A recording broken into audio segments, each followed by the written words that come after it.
Raybird Ministries and Camp Raybird exist to bring the good news of Jesus Christ to the at-risk children and teens of the Michiana area. It all began a very long time ago. Raybird Ministries dates way back to the City Rescue Mission. The idea of the mission was formulated as an aftermath of the Billy Sunday evangelistic campaign here in South Bend in 1913. About this time, Melvin E. Trotter, an evangelist of Grand Rapids, Michigan, was invited as a speaker at a meeting in the Central Senior High School. During the meeting, Mr. Trotter succeeded in raising $2,900 to begin the work of a city rescue mission. Mr. Trotter made one more significant contribution to South Bend at that meeting. He recommended that Mr. and Mrs. Bird, then doing work in Chattanooga, Tennessee, be brought here to superintend the work of the new mission. Mr. Bird began his work as a door tender in a mission in a small Michigan town and was later asked to join in the missionary work. His travels took him to Los Angeles, where he met a wealthy businessman who was so impressed with Ray that he sponsored him in a course through the Moody Bible Institute.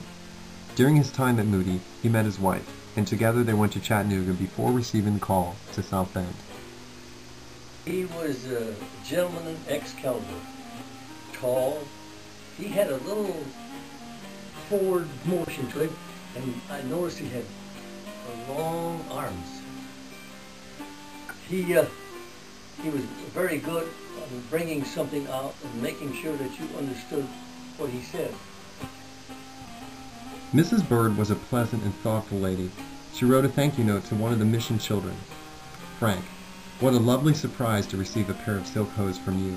Thank you so much for such a lovely gift. I can't remember when I last wore silk hose, so you know how much I will enjoy wearing these. I hope by this time you have had a visit from Mary Mills. We are looking forward to seeing you soon. Yours in Christ, Mrs. Bird.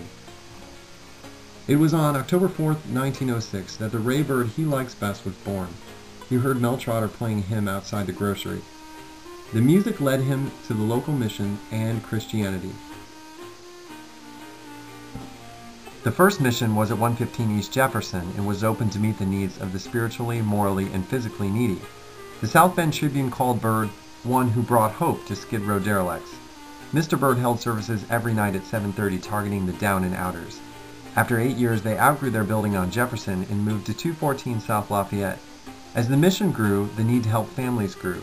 The new mission building had 3 floors that were used for its work, which included sewing classes, choir and orchestra, and children's and mothers' classes. To this building, a large auditorium with seating for almost 500 was later added. In the August of 1919, South Bend Lodge No. 235, Benevolent and Protective Order of Elks, erected a building at the Fresh Air Camp. Children were taken free of charge and given food, wholesome environment, recreation, and Christian teaching and training. The camp was bought and given to the mission by Mr. and Mrs. James Oliver II and Mr. and Mrs. C. Frederick Cunningham.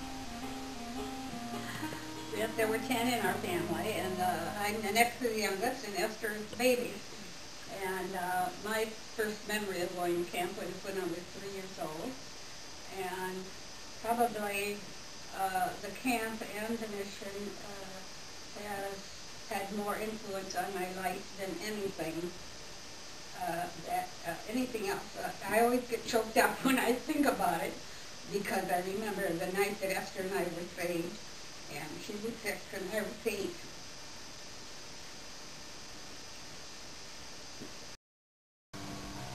Marguerite told us, "My earliest memory is of Mr. Bird lifting me up on a table and reciting a little poem. Roses on my shoulder, slippers on my feet, I'm my mother's darling, don't you think I'm sweet? It made me feel so important." Each summer before we went to camp, we would meet at the City Rescue Mission, and a doctor would give us a physical in Mr. Bird's office. Then, in early years, we were taken out to camp in the back of a truck. In later years, we were taken to camp by the Interbourbon that ran right by the camp. Morning, Lorene Easton would always give us our verse for the day that we were supposed to memorize. And if we came to her after swimming, she would stand up there at the top of the steps. I think those steps are still there that go down to the lake. And she would stand there by those steps and hand everybody a graham cracker, and we would say our verse, and she would give us a star on our little card. And at the end of the week, she would give us all our cards. And I still remember some of those, Romans 2:23, for all of sin and come short of the glory of God. But we all looked forward to the swimming in the afternoon. I think it was, I don't remember what time it was, but 3 o'clock maybe we went swimming. And they had a set amount of time that you could swim, you know, and then we had to get out. Well, we all just loved that swimming. Every Friday, Mr. Bird would bring out his boat, put maybe 10 of us in the boat, start that engine, and we take a trip out to the lake. And he was very cautious. None of us had any life jackets or anything. And he stressed the point, now you must sit down. Don't put your hands in the water. You have to be still. Anyone that moves will just turn around and come back. We sat there like statues. He was very, very good about looking out for our safety. I remember distinctly him pitching the ball to us, you know, with his long arms, you know. Casimir remarked that Mr. Bird was a clever man. He switched first and third bases.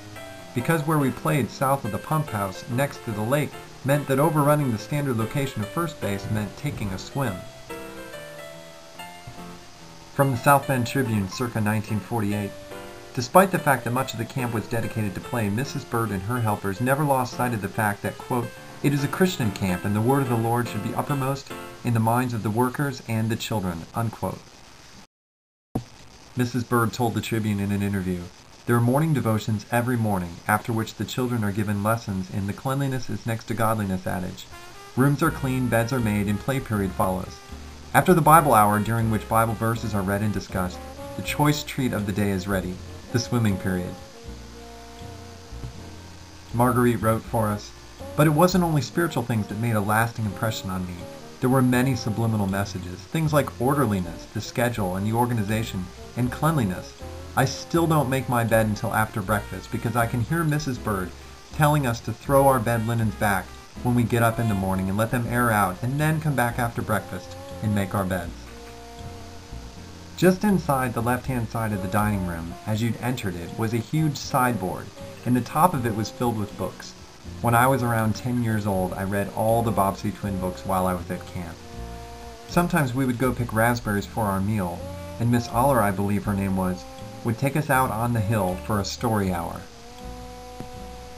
Then there were always kids getting a ball game together outside, and inside the screened-in porch there was a row of wicker rockers along the back where the mothers and babies were sitting, and sometimes a few of the little girls. Most of the time the little girls would be sitting on the cement in front of the chairs sewing yo-yos to make pillow tops or playing jacks. It was always peaceful and quiet there. Mr. Bird wrote in a brochure explaining the camp, "It goes without saying that we never have to go out after them when the big bell rings for meals, and when the blessing is said, they sure have a great time around the big tables with the well-cooked food served to them. We have our own garden where we raise all our vegetables such as potatoes, corn, beans, peas, tomatoes, beets, carrots, onions, cabbage, and radishes. We also have fresh fruit in season. In short, we try to raise all that we can use. It is very seldom that any go away from camp without gaining in weight. This has been made possible and is being maintained from year to year by our good friends who send us their gifts. This keeps this good work going for those who are in deep need of it and who will soon be the men and women of our city. We would be glad to hear from you." Signed, Ray A. Bird, Superintendent.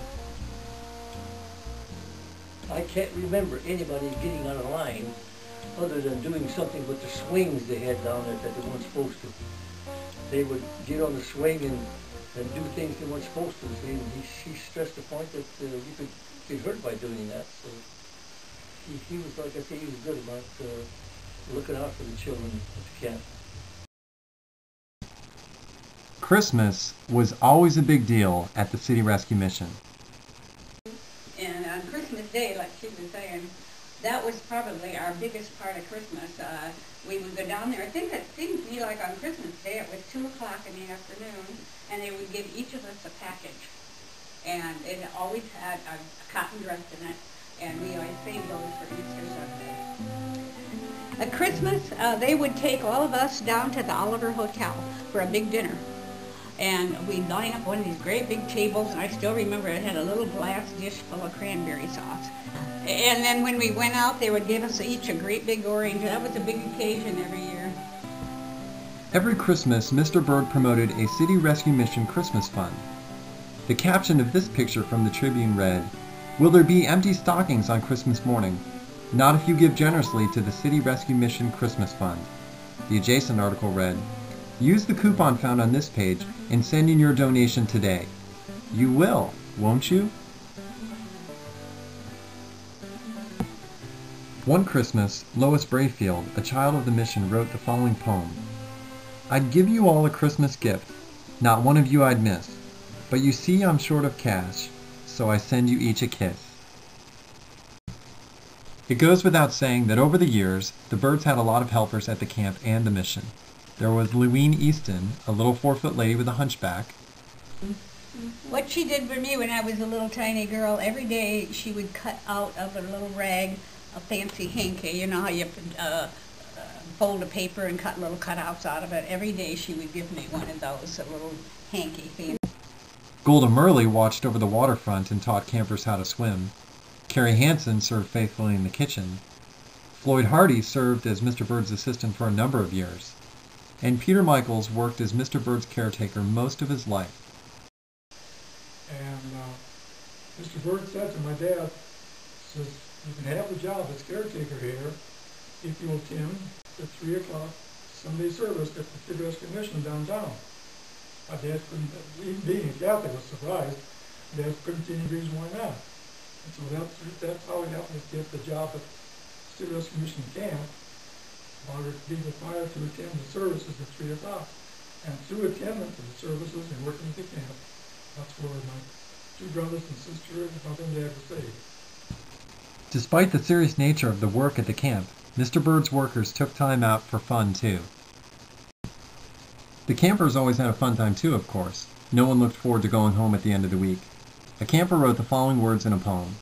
"We thank the Byrds for all they've done, and the workers too, thanks everyone. We're sorry to leave, everything was swell. Now goodbye, we bid farewell." The time came eventually too for the Byrds to say farewell. The City Rescue Mission took on the name Teens Incorporated. Mr. Byrd wrote in a letter announcing his retirement, "Now let me tell you who Teens Inc. have as their director. Reverend George Phillips, a good businessman, a former youth pastor, and a Youth for Christ director, and I can highly recommend him to you. With his good wife, they will do a fine job." At the end of his letter of retirement, Mr. Byrd wrote the following. "Just one more word about the name of the camp. About 2 years ago, in one of our board meetings, one of the directors made a motion to change the name of the camp to Camp Ray Byrd, and even though I objected, it was carried and renamed as proposed.